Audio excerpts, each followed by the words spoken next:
Life Management Science Labs would like to acknowledge that we live and produce this podcast on the traditional lands of the Wurundjeri people.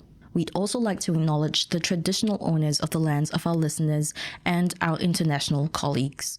We'd like to pay our respects to their elders, past, present, and emerging.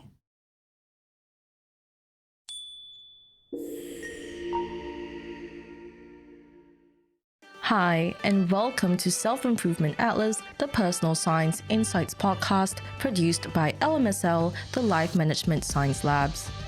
We are champions of life management science, providing structured insights informed by science and inspired by practice on key aspects of conscious living. Each week, we bring you scientific and practical insights on each element with the expert knowledge of professionals in the field. I'm Marie Stella, your host from Melbourne, Australia. Let's start the show. Hey everyone, and welcome back to the Personal Science Podcast. I'm your host Joanna, and I know I'm not your usual face around here, but today I'll be taking over for our lovely Marie. So on today's topic, we will be discussing menstrual cycles in relation to stress, specifically tracking menstrual cycles to manage stress. And our guest today is Lyssandra Guerra. Lyssandra is a certified nutrition and wellness consultant and the founder of Native Palms Nutrition based in Los Angeles in California. Hi, Lyssandra. It's so lovely to have you here with us. Thank you for having me. I'm excited to get started. Yeah, so am I. Before we dive into things, I'd love if we could get to know you a bit better. So we've got a little Have You Met Lyssandra section here. So we're just going to ask you some fun little get to know you questions. So my first one for you is, what do you do in your spare time? Yeah, well, when I have it, I love nature so much. It's such a healing, powerful presence, right? It's such a tool. And so, walking, going on nature hikes really brings inspiration. So, that's what I love to do on my spare time in between clients on the weekends. I also love to cook and try new recipes, develop recipes. I love making medicine. I mean, going to spiritual events. I do a lot. And I'm very like interested in so many things. Gardening has been a recent one that I've been like really digging into and like really nourishing my current garden, like adding a lot of native plants from Los Angeles. So yeah. That sounds so unique and really interesting. And you mentioned that you like making your own medicines. Could you tell us a bit more about that? Yeah, I've been making a lot of potions, a lot of medicine, a lot of herbalist medicine. So, in relation to like the nervous system, supporting immunity, supporting menstrual cycles, digestive and gut blends that are in tincture form and in like tea form. So, I've just been kind of creating these blends that really support the body. Yeah, and then using some of them for food and cooking too. Yeah. And do you like create your own recipes? In terms of food or the medicine? The medicines and the potions. Yeah, I make my own. It's like it comes through, it's like from a lot of, like, studying too. So, yeah. Oh, amazing. Well, that sounds so interesting. I've actually never heard anyone say that, and I love that. That's so cool to get into. How do you find yourself, like, interested in it or, get yourself involved in that?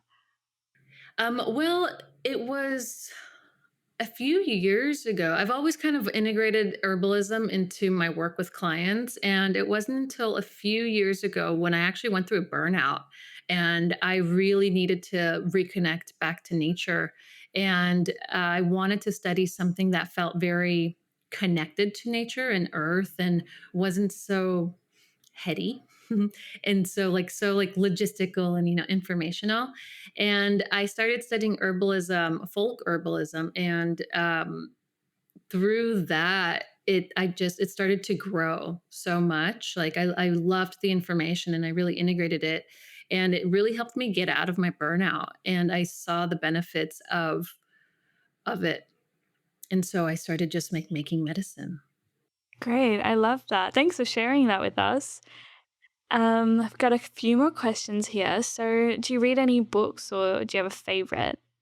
Yeah. I mean, I wouldn't say I have a favorite one, but I do love books. I will say a lot of them have been like audiobooks, but I love reading a book in bed and just like when I'm Yeah. on vacation. And I'll be honest, as much as I wish I could be like, I read fiction and I'm such a self-help, like metaphysical, spiritual book reader. And so I've been rereading Eastern Body, Western Mind about the chakra system from Anna Dea Judith. And that's been really helpful to like rebalance my grounding and, addressing any like emotional, psychological symptoms. And I've also been reading The Creative Act by Rick Rubin, and that's about how to tap into your creativity. And that one just feels so good because we all have it. It's just how do we tap into it? Yeah. Awesome. I'm the total opposite. I wish I could say that, yeah, I totally read so much nonfiction, but I'm such a fiction girl myself. And I feel like getting into nonfiction is so great and it's so helpful because you learn something every time you read a new book, like you learn a new skill or a concept or a theory. So I love that. That's so cool. We balance each other out. Yeah, I'll give you recommendations, you give me recommendations. We'll Exactly. Love bounce it. off each other. Totally. Great. So moving on, do you have any recent films that you've watched that you've loved? Yeah, I will say I'm one of those people where I watch probably like 2 or 3 movies a week, and I can Oh. never really remember them. I mean, I do, but if you're like, "What did you watch last week?" I'd be like, "I don't remember." But I'm like, I love like sci-fi, I love psychological thrillers, I love, I mean, art heist movies, rom-coms. I love movies. And I will say like one of my probably most favorite directors and a lot of the movies that he makes is Pedro Almodovar. I don't know if you know him. He's a Spanish director, and he has a lot of like very centric women roles where it's like about the overworked woman, and it's just they're really great, really rich in culture. Great. And are there any movies you think we might know? Um, oh, That's okay. That's so fine. That's interesting. And are his movies in Spanish? they are. They're in Spanish and have subtitles. Oh, amazing. Well, I have to check that one out. I haven't been the best when it comes to watching international movies, and I need to expand my horizons. So I will definitely check him out. So thank you for the recommendation. Yeah, I just remembered a title is Woman on the Verge of a Mental Breakdown. Oh, wow. That Yeah, sounds really interesting. totally. I mean, it's so relevant with the work I do, I Oh, think. yeah. 100%. And it just sounds relevant, like, in general. I'm sure any person, any woman can relate to that. Yeah, absolutely. Mhm. Great. Well, I've got one last question here, and that is there a podcast that you listen to, one you could recommend to us? Oh, yeah, I mean, there's quite a few. One podcast that I've been listening to, and this has been like over the years, and I'll always come back to it, is a podcast uh, called Almost 30. And I believe that they're based in Los Angeles as well. And it's about wellness, entrepreneurship, social justice, sex, a lot of issues that we come across now in modern living. And it's like they started when they were 30 years old, and it's sort of like kind of like how to navigate this world when, it's such a chaotic place. And how do you find work? How do you become an entrepreneur in such like a chaotic place? It's a Yeah. really good one. Yeah. Great. And do you have, like, a favorite episode you can remember? I can't. There's been hundreds now. Has it been going on for a while? Yeah, yeah, for sure. Okay. I would say like over 5 years. Oh, wow, okay, so it's definitely a good one to go to if you wanna find, like, a new podcast and really dive into it. Yeah, I think they started a little bit before they were 30. I don't know how old they are now. So Oh, it's really wow. good to like grow with it, It's like I remember being Yeah. in my early 30s and being like, oh yeah, this is so relevant. And they're just growing and I'm like along. Oh, that's so nice. Yeah. Oh, well, thank you so much for recommending those to us. They're interesting and new and it's fun, and I love hearing new recommendations because it reminds me to, like, try new things as opposed to just sticking to what I already know, so thank you for that. Right. Well, just diving into our topic for today, I'd love to start off by talking about stress in relation to periods. So, especially for those who experience PMS, it's common, but it's not like talked about as much. So, could you tell us a bit more about how stress can affect us and how tracking our menstrual cycles help with that stress? Yeah, totally. I mean, it's such an important topic because it's I mean, 3 in 4 women get PMS symptoms, right? And so it's like when you experience them, most commonly, the ones we know are like fatigue, bloat, digestive issues, sleep problems, breast tenderness, depression, anxiety. There's so many, and it's really overwhelming. They take up 1 to 2 weeks out of the month, right? And so imagine like going about your life knowing that it's like coming. It's like, your PMS symptoms are going to come, and it's really a stressful thing. And so because you have to work around it, and oftentimes in this modern world you can't work around your PMS, and so it's really stressful, and many women have to suffer through it, and live in that pain. And so PMS symptoms are like they're very cyclical, right? And they tend to be the same with all individuals. Like, the every 1 to 2 weeks. And so tracking your cycle is a way where you can predict when they're coming so that you can navigate your life around it. And so, you can plan trips around it, you can track your symptoms. You can, excuse me, you can navigate your life around your PMS and in your periods. Like you can plan your trips around it, you can block off important dates and like save them for another week. You can block out days so that you can rest. And tracking your symptoms helps you to identify your symptoms and work to address them. And that's really vital because by being able to identify your symptoms, you can start to witness your body change. And so that stress becomes a lot lessened as you get to know your body better and your symptoms. You're like, okay, I can predict them. It really lessens the load because it's less confusing, less of a surprise.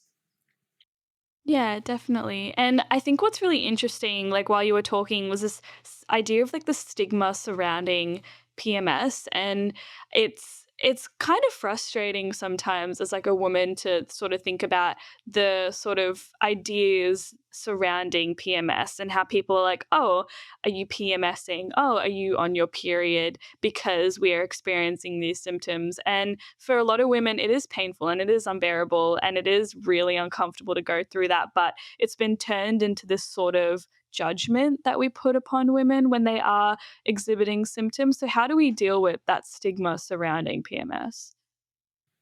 Talking about it. Yeah.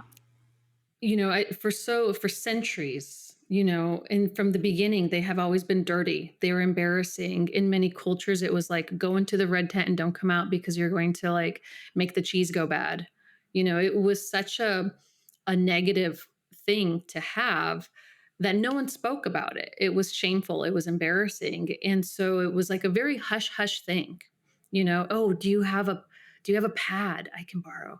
And it Yeah. was so frowned upon or like so like hush hush that it doesn't it's never going to be like accepted unless we continue to talk about it and we're like, hey, are you on your period? Or like, I'm on my period, like I have to take the day off, or I want to take the day off, or just talking about it more. And I find myself easily talking about mine, right? And sometimes I'm like, especially to new friends, and I'm like, I wonder if they're just like a little bit weirded out by it. If I'm just like, oh, I'm not going out tonight because my period's coming tomorrow, where it's like Yeah. some people would be like, what? why? Yeah. Why? Yeah. but the more you talk about it, people are like, oh, that makes so much sense because I actually don't ever really want to go out right before my period either. Yeah. Or like that's what they would say or Yeah, and think. that's really interesting because like I remember in school, like if a girl needed like a pad or a tampon, we'd like whisper to each other and then we'd cover it up and pop it in our pockets and be really discreet. Or we'd see like a tampon lying on the ground and everyone would laugh and point and it would be embarrassing. It's like who does that belong to? That like and no one would own up to it because it's something to apparently be embarrassed about that women have periods and they go through the cycle as well. Yeah, and I think another thing about the stigma and the negative aspects around it is like, oh, she's being like mean right now. She's being really like crappy. Yeah. Is I mean, that's such a part of like us normalizing behavior, as something that's like, oh, that's related to having PMS, and I think that that's also not true. You don't have to be super irritable and like, bitchy Yeah. around your period time. Um, and I think that that's what's really frustrating too, is it has all these negative connotations around it, where it's like, that's not okay. It's not okay to have feelings around that time. Um, Yeah. and it's just normalized. Yeah, and I don't think it has to be this thing of like, "Oh, she's getting a period. Everyone run, everyone fear for your life," kind of thing, which is what normally people think. And a lot of people, when they hear that a woman has her period or it's coming, they're like, "Oh, this is going to be hell. This is going to be a bad period of time. I should avoid her because she's just going to be really horrible." So it's talking about it and being Yeah, like, I don't have to yeah, experience that. I don't have to experience it. Well, I'm sure we're going to talk about that a little bit later, but it's also like, let me be. Um, there's some wisdom within that PMS time though too, where it's like, I believe Maisie Hill. She's the author of Period Power. And she said something like, it's the time when you are actually the most clear on what you want and what you need.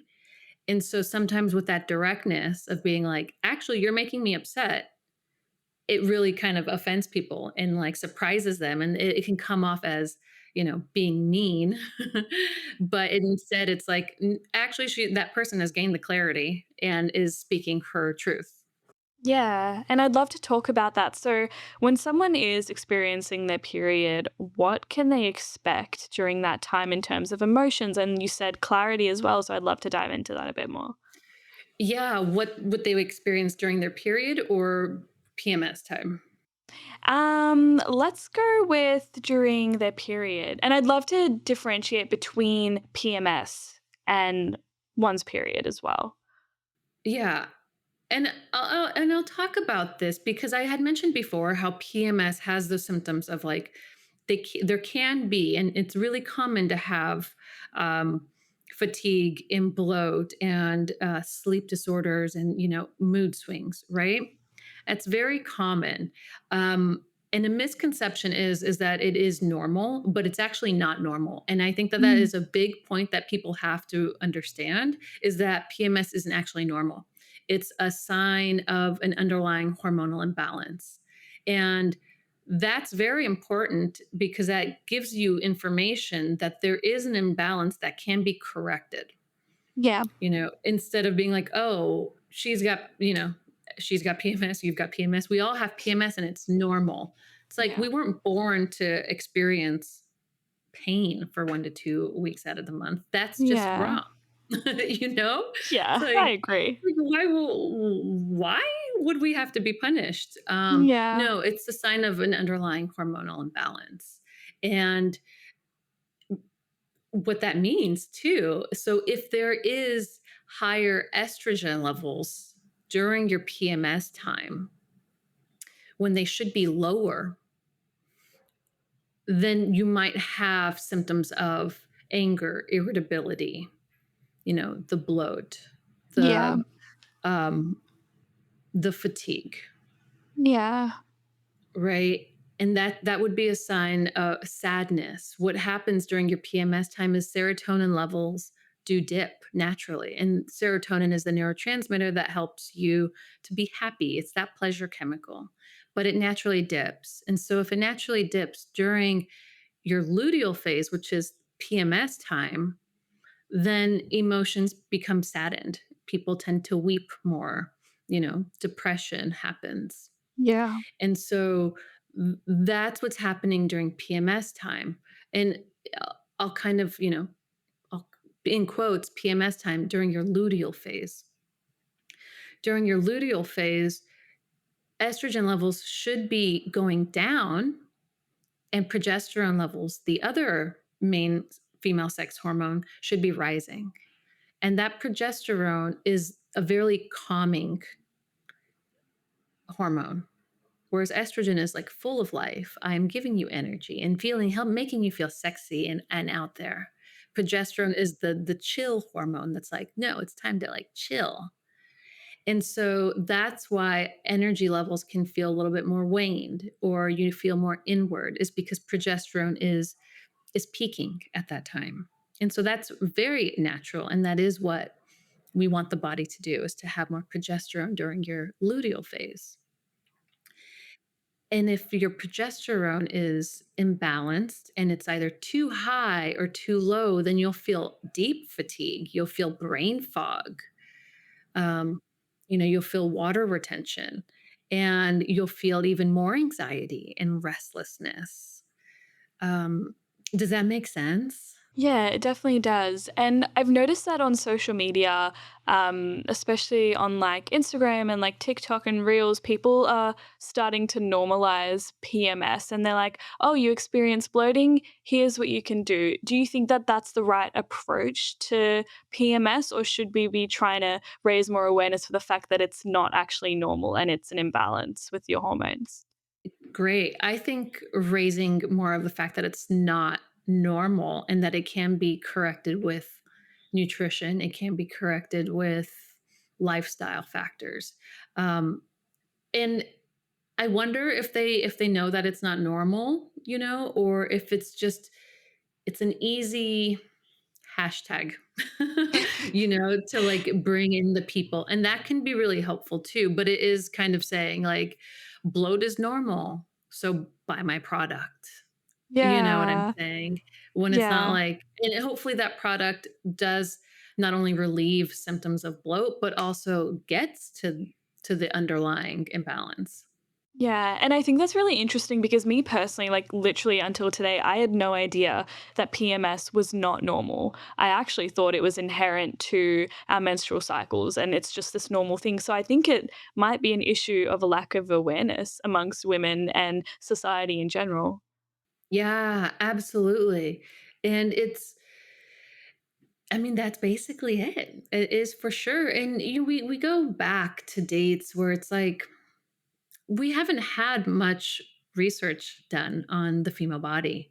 Um, it's, I would say in the last couple of decades, there's been more studies, but it's always been a lot of clinical research has been done on male bodies. And a lot of that was due to the fact that scientists and researchers were afraid to study on female bodies because data would be, the evidence would be inaccurate because of their period, pregnancy.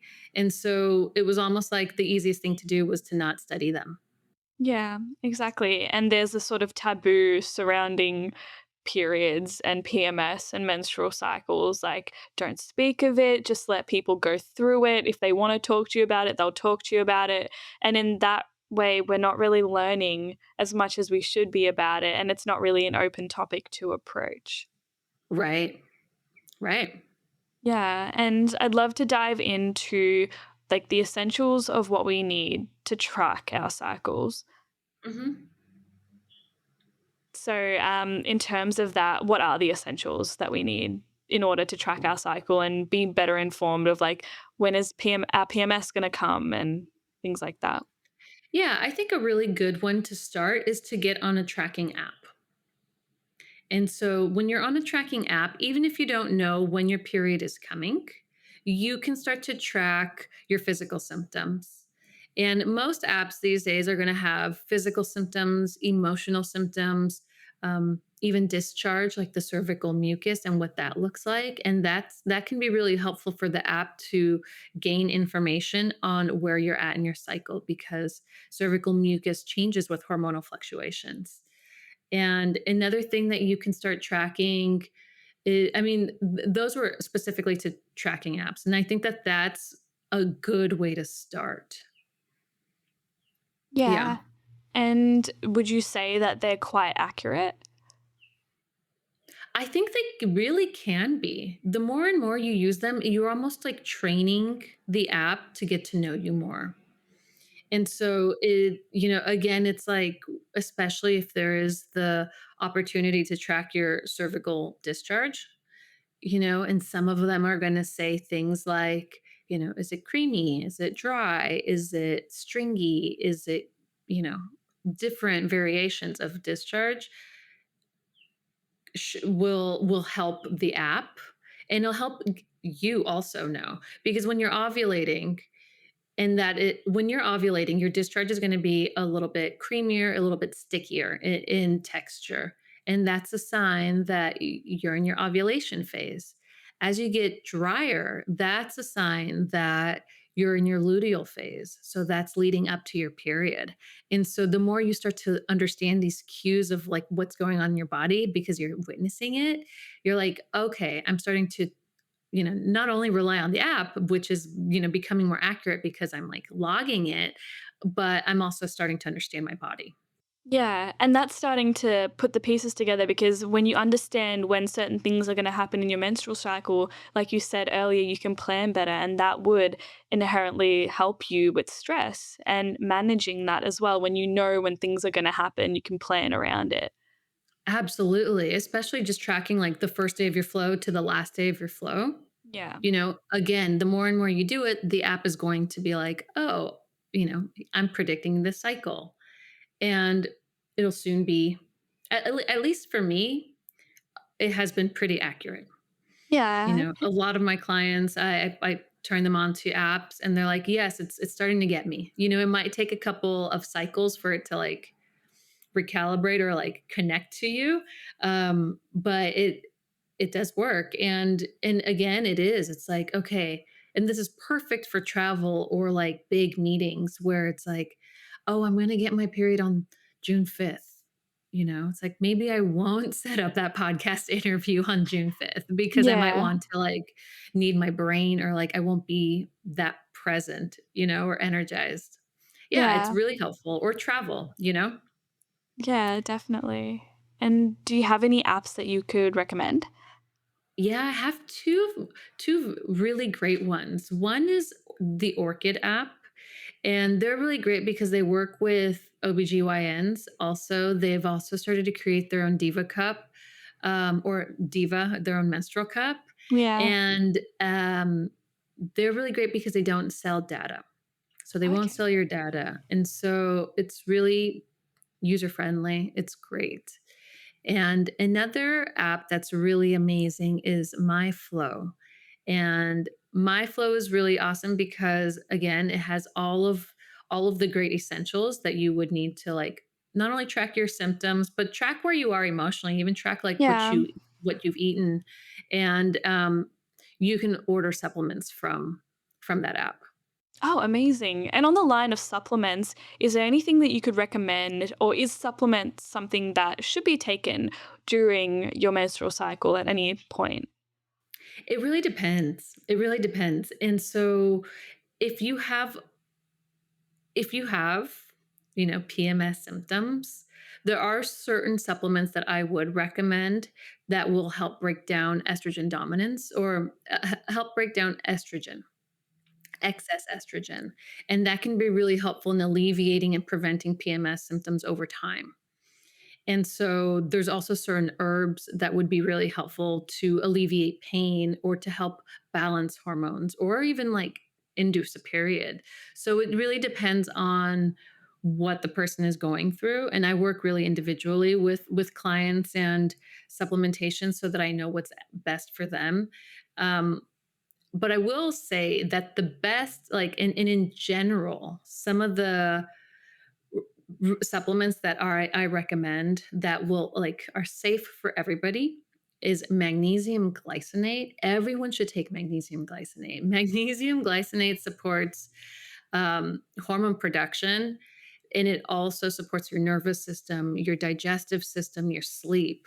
And that one's really great because some people experience constipation during PMS during their PMS symptoms, or like sleep disturbances, like not being able to sleep or waking up in the middle of the night. Um, so those two, magnesium glycinate and vitamin B to keep your energy, your focus, that's also really helpful. I would say those two are my top two where I'm always recommending clients. Um, otherwise, other ones are like specific to like what they're experiencing. Yeah, I love that because sometimes it can be really daunting going into like your chemist or your pharmacist and you see all of these vitamins just like laid out there on the shelf and you're like, where do I even start? They all say different things. So I'm really glad that we've got two there that we can kind of go to and just do a bit of research on and be like, okay, cool, maybe I'll try this to start off with. Yeah, and those are really good to take daily. Okay, yeah. Those are really, really helpful to take daily. I'm like, "Ooh, a pharmacy full of just supplements? That's like a candy store to me." I'm like, "Give me all of the things." And I honestly, I love talking about specific vitamins and supplements for people and like what can help what symptom because everyone is so individualized, right? And um, it's just it's so rich to like know what could work for you or like specific herbs that can really support hormonal Yeah. balance. Yeah. Yeah, I find that really interesting, and I'm kind of the same whenever I see all these, like, vitamins and supplements laid out there, I'm like, "Ooh, this could take me, like, a couple hours just to look Yeah. through them all," and it's so fun. Um, so that could be, like, a fun little thing that people could get into as well, just learning, like, what supplements or what works for you or, like, doing a bit of research on that as well. Yeah, definitely. And the thing with supplements, they're not all created equally. Yeah. That's what's really important to know because it can be really easy to be like, "Oh, this pill's gonna fix me," Yeah. but supplements don't fix and high quality supplements are really where it's at. These days, there's so many supplement brands, and supplement brands have fillers and extra ingredients, food coloring, and all of that will prevent absorption of the actual nutrient, right? And so you, you have to be wary. So there is a lot to go into, and it's really important to like speak to a supplement professional or a nutritionist who has the knowledge because it can get very costly. Yeah, definitely. Yeah, it is quite costly. I have noticed that. That's what sometimes like drives me away. I'm like, "Ooh, that is quite a lot for like 30 days of supplements." Um, but yeah, I'm glad we dived into that because that's also another aspect of this. But going back to like tracking menstrual cycles, are there any practices that you could recommend to help alleviate the stress that might exacerbate the effects of like a menstruation or PMS or any stage of the cycle? Yeah. And so, what I do with my clients, what I do for myself, and what I learned from um, a functional nutritionist called Alyssa Vitti, she wrote the Woman Code. She pioneered cycle syncing. And what that means is so you have four phases of your menstrual cycle. We might be familiar with the menstruation one, right? And so it's like, I'll briefly share them. Menstruation, that's when you're bleeding. And the first day of your period is the first day of your cycle. And then it's follicular phase. And I like to think of I'm going to go back. I like to think of menstruation as like your winter. And I think this is a way that really helps people understand the concept of your menstrual cycle is menstruation is the first phase and it's kind of like your winter. It's the most time when you're the most inward, right? It's like dark, you're bleeding, you're like I don't want to see anybody. That's like winter. And then once you stop your period, you almost start to bloom again. And that's like your springtime, right? And that's when your hormones are starting to increase and you're feeling more alive and you're like calling your friends and making plans. And then after your follicular phase, it's your ovulation phase, and that's very summer. You've made that plan with that friend during your follicular. Now you're out there and you're like out and about. You're very alive. It's very motherly. And then your luteal phase, which is fall. And that's when your energy is starting to wane a little bit. You're starting to like prepare for the winter time, aka your period. And those are like the energies of your menstrual cycle. And those are the phases. And so a part of cycle syncing is eating, exercising, and like making plans, living for each energy of that phase. And by tracking your phases and tracking your energies within that phase and, living accordingly as much as possible, not only do you balance your hormones, but you're really reducing a lot of stress that comes from like any any surprises from like PMS or your period, because you're more tuned in and you're like, okay, I have a structure, I have a strategy. And it really helps you to track your symptoms more on a deeper level, not just like your physical symptoms, but how you feel on the inside and what you need. So it helps you to become much more intuitive. Yeah, and I love that analogy because you've turned like cycles into this really beautiful seasonal sort of thing where you've got this time where you're inward and you're not really doing much, but then you like blossom and you bloom. And it actually is really empowering to hear menstrual cycles being described that way as opposed to just something really negative. Yeah, or something so scientifically like shared where you're like, I Yeah. have no idea what you're talking about. Yeah. But if like Yeah. you relate it to seasons, then it's like, oh, that makes a lot of sense. And it Yeah. also starts to validate your energy levels. Yeah.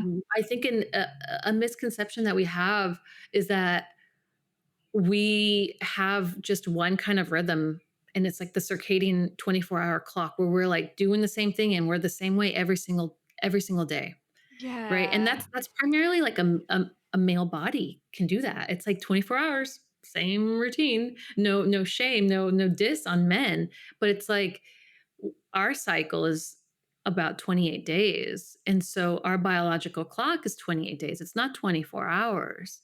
And we're not the same. What's today? Wednesday? This Wednesday was different from last Wednesday because I'm in a different phase, you Yeah. know? And that really helps to feel like, "Oh, okay, no wonder I'm a little bit more tired this time because I'm at a different phase," or "I'm more energized because I had my period last week and now, like, this week I feel good." Yeah. And Yeah. that is so beautiful and so empowering. And it kind of makes you feel a bit special as well because you're like, my 28 days are not going to look the same. I'm going to meet so many different versions of myself. And if I learn about my cycle, I can learn to meet every version of myself with a sense of positivity and understanding and increase knowledge about how to handle myself in those phases as well. Yes, you just explained it so beautifully, and that's exactly it. You are like 4 different women in one cycle, Yeah. and you learn to embrace it, and you also, like you learn self-acceptance and a lot of self-compassion, especially during PMS time, that luteal phase when you can feel really down, you can be like, "This is okay, this is gonna pass, I'm gonna feel so much better in, like, a week." Yeah, and I Yeah. think that's just so amazing. I'm so glad we, like, got to this point and where we were able to describe that because 'cause I've honestly never heard menstrual cycles being described in this way. It's always just been this one thing of this horrible, disgusting, weird thing that women go through that no one needs to know about, and I'm so glad we've turned it into this really great thing. Yeah, it does feel more like, and especially knowing that you are like, oh, how can I put my hormones, like, don't fear your hormones, they're your friends. Like, how can I start Yeah, to, or everyone, how can you start to think about them kind of on the daily, where it's like, oh, well, how would this impact my hormonal body? You start to really think of your body as something bigger than, you know, yourself. yeah. Yeah. Yeah, I guess that whole your body is your temple thing really comes through in this way. It does. It so does. I mean, my body has changed so much since I started cycle syncing. Um, Especially when I mean, and I will say, like, I started probably like, and it doesn't even feel like year wise, it doesn't seem like that long ago, but it was also before pandemic. And it was, I would still go out and have like some cocktails like right before my period and then have like some heinous cramps and be like Mm, really depleted. And now it's sort of like, I don't want to do that, you know? So yeah. it really changes how you like, now it's like temple. I love that. I love that. And since learning this and discovering all about these different phases of your cycle, how has it changed your, perspective on life and periods and PMS and menstrual cycles? Oh, yeah. Oh my God. I think that it has exponentially changed all aspects of my life because I've learned so much about my body and how well it can heal and what else I can do. It's like once, and that's what I'm saying. It's like PMS isn't normal. You don't have to experience PMS. You can actually have smooth cycles. And when that starts to happen and you don't have the super crazy dips and you just have much more energy to think about other things. It really it's like almost like this so subtle but powerful feeling of being like I have more time to not think about pain or have to suffer through it, and I just have much more like of a drive. It's like having more of a drive because you feel better in your body, you feel more confident about your body, its capabilities of healing. You feel stronger, you actually are healthier. And so it starts to go into your relationships, your career. So lots of things. Well, Lysandra, I'd love to end off today by jumping into our open mic section. So, here, I know you want to talk to us about herbalism, so I'd love to hand it over to you to do that. Yeah, and like I've spoken earlier, it's like herbalism kind of became this new, reinvigorated my love for health and wellness again, and it's been really great because what I've been doing with herbalism is tuning into the spirit of the plant, and by meditating. So I've been doing a lot of like plant spirit meditations and tuning in to the guidance of plants. And that has been really helpful on my emotional and mental well-being so much. And it has helped me really like guide myself through my career. So it's, as you know, I'm a holistic nutritionist and I've been helping women with their PMS, with their period problems, and helping them tune into their body and learning more about the nature and the spirit, like something that's a little bit deeper, has really helped to inform a lot of my practice.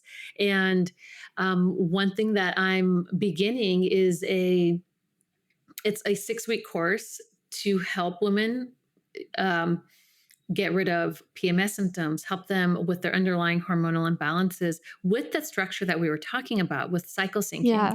And I've been a part of the program is helping people to address their symptoms, stopping the taboo on like their periods. And it's been really helpful because I've been kind of like we didn't mention nutrition or food so much, but and I don't want it to be like, I'm going to help women and I'm going to like only talk about the symptoms. I really want to highlight the importance of food and herbalism and, how high vibrational and how enzymatic these plants are that really heal the body.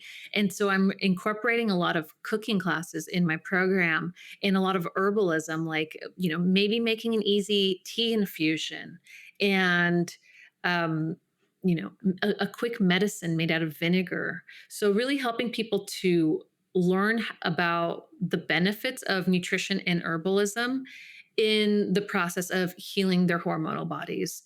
And I think that's really helpful because people love the information and the empowerment of like, oh, that's a myth. But I think it's also people need to bring it into their lives in the real practical way that is going to be long lasting. And so herbalism has really helped to like make this work a lot more fun and creative and fluid. I think when people think about nutrition, people get really scared, right? They're like, oh, I'm going to be put on a diet. I'm going to be told not to eat this or that, and I'm not going to know what to eat. But when people hear about herbalism, they really light up, and then there's like a fun factor to it. And I don't know what it is. It must, herbalism and herbs just have this way of like bringing joy, I think, naturally. And so when I mention like, oh, food and bringing in herbs and like how they can support you, it really helps people to feel like, oh, this is going to be easy or not. It's not going to be like so challenging. It's going to be like more creative and more intuitive.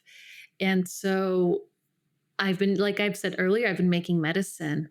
And this has been a really good way to also share with people a lot of the benefits of herbs. Like one of my favorite herbs is called stinging nettles, and stinging nettles is considered a nourishing herb, which means it has tons of vitamins and minerals and antioxidants, and it can flood you with nutrition. And you know, in its herbal energetic actions, it can help with hormones. It can help with cleansing your elimination, with digestion. It tones your body. So it's just a really good way to like be like, oh, here's this other option for people, that feels fun and feels easy sometimes. Than like making a huge meal. It's like, oh, I'm just going to drink my tea. And so that's been really great to integrate that into my upcoming program that I'm launching actually in a few weeks. And it feels really complete now. And another thing that I'm creating with herbalism is I'm actually writing a book that is, it's kind of on the fun side for now, even though it might be published later. And it's going to have plant profiles based on each plant that I would recommend for each phase of the cycle. And yeah, so it's sort of like, oh, like follicular phase. Like, let's have you replenish those iron stores with stinging nettle, and then how to consume it. And within each chapter, which would be like each phase, I would also offer lifestyle practices and recipes to support that. Yeah, and that sounds so cool. And before you said that, herbalism can really bring people joy, getting back in touch with nature. And even just hearing you talk about it, it made me feel a bit happy and excited as well. Because when you think about herbalism, it dates back so many years. And we've been so accustomed to modern medicine. And I think getting back in touch with the past and tradition can be really exciting, like reinvigorating something that we haven't been in touch with for such a long time is so exciting. It is. And that's the thing. It's like when you think about the spirit of the plant, you are bringing that earth-based wisdom, that ancient wisdom. You're keeping it alive. It's there and it's there for us. And so we need to tap into it. It's a lot of tradition that we need to keep sharing. Yeah. Yeah, and I find it so fascinating that different plants and herbs can really help you get in touch with certain things or heal different things in your body, and that is so fascinating to me. I know. And there's so much information. It's like, I've been studying it now for 2 years, and I'm still such a novice. There's still so much to learn. Um, yeah, and I've even started, I mentioned it earlier, started to create my own garden where I'm some of the plants that I've been working with, now I'm growing so that it's like medicine available. And I'm just taking a leaf of it and making a tea out of it or drying it and doing something with it. Yeah.